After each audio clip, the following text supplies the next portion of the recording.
guys, so I had a suggestive video or suggestive comment for a video, two of them actually, so I'm going to do one of them right now, update on my mother's relationship and, you know, how things are going. So things are actually pretty decent, since I met my husband and I moved in here, things really, got easier for us. Her knowing I was in a stable place helped take some of that stress I feel like she was feeling off of her, as well as getting away from toxic people that I did have in my life back when I was homeless, and them not being in my life anymore helped her feel less stressed and less worried about me. And because of our past relationship and how rocky things have been, where if you're watching this and you haven't seen my other videos, just, you know, go down. There's a whole bunch of them with our past of, you know, the neglect, childhood abuse, having a lot of difficulty with communicating, which we are just typically different people. We do not have the same communication style, which a lot of kids and parents tend to clash when it comes to communicating. And, you know, unfortunately, our communication styles are so different that we had a hard time connecting emotionally, which we're both very emotional people, but just in different ways. And that clash made it hard, especially growing up.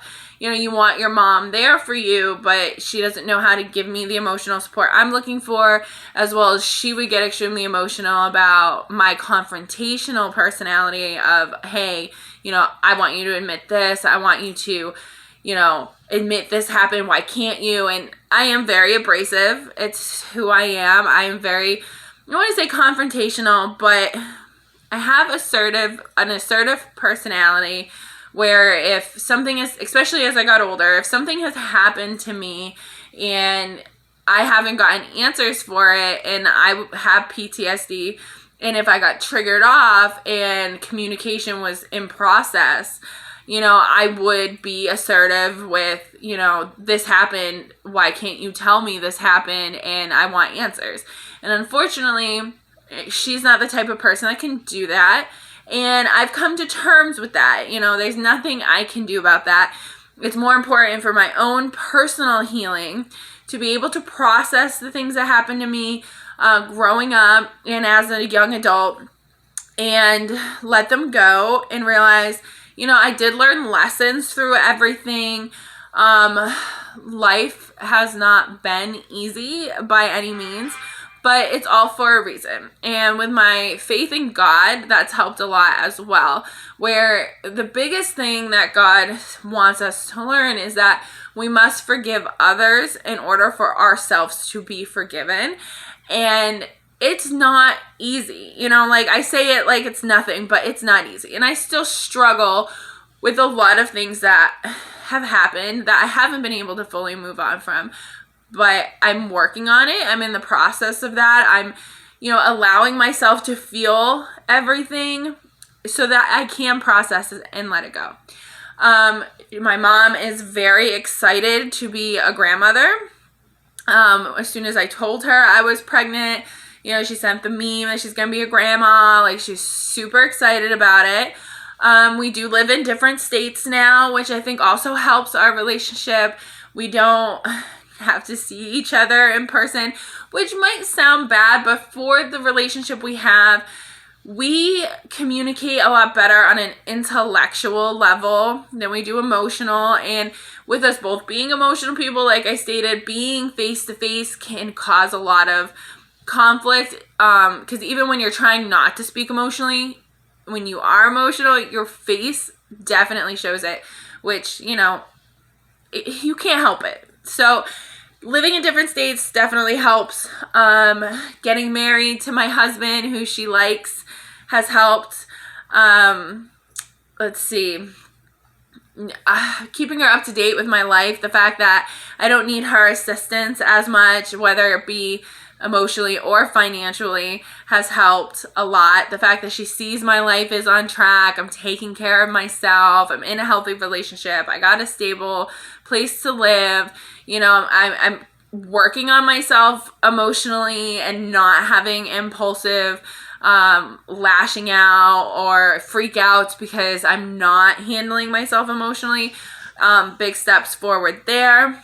Allowing myself to be honest with myself as well as others has helped a lot. And what I mean by that is I'm not in denial about what's wrong with me and what has happened. And I'm not blaming everything on everyone else either. As much as what I went through was not my fault, it's also not anyone else's responsibility for me to be happy. So going through the process of, okay, these things happened, but I'm not going to let them ruin my adulthood as I grow older. And when I'm having issues dealing with certain things, I talk to my husband or write them down or, cry and let it out, but I do not contact that person while I'm having those episodes. I deal with it on my own, and I don't really communicate with her or anyone else that's hurt me about what has happened, because it's not going to get anywhere when you're dealing with someone else that doesn't want to talk about it or deal with it or relive it. So it's better to handle it yourself and talk to someone who loves you and understands what's happened and wants you to be open with them so that you feel better about yourself.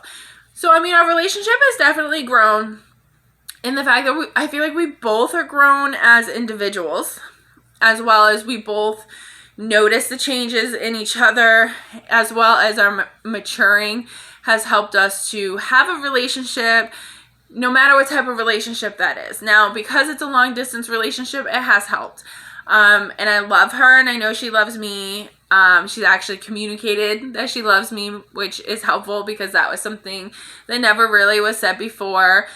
She's been more motivating when I'm going through stressful situations, and I'm just and I inform her about what's going on. She's more, you can do this, don't stress out about it type of, communicating, which is nice because I never really had that before either. So the fact that we are able to have that relationship is very rewarding, as well as it's nice to see the growth. I'm having my first child by the I'm 28, and I'll be going on 29 once he's born. I'm getting to that age where I just, the people that are my family, that want to be in my life and are understanding of where I was previously and have seen me through my mistakes and understand the life I was given and that I just had to get through it, are the family I want involved in my life. Unfortunately, I have a lot of family I don't communicate with currently, or that don't communicate with me. It's hard to deal with sometimes, especially when they know things you've gone through, and simply just aren't able to be understanding or aren't able to be in my life and see the progress I've made. It's hard, but it's also something to look at as everything happens for a reason.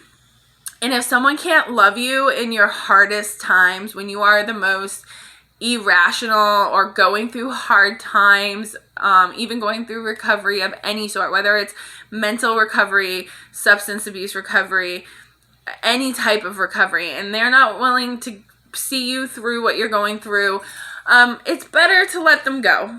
Some people just can't handle it, and if that's their choice, they choose to have a life without you, it's hard and it's heartbreaking, but eventually you have to realize it's for the best, and you have your own family and you grow, and before I know it, I'm gonna be a grandma, you know what I mean? And I can look back on my life and say the ones who loved me and wanted to be in my life were there.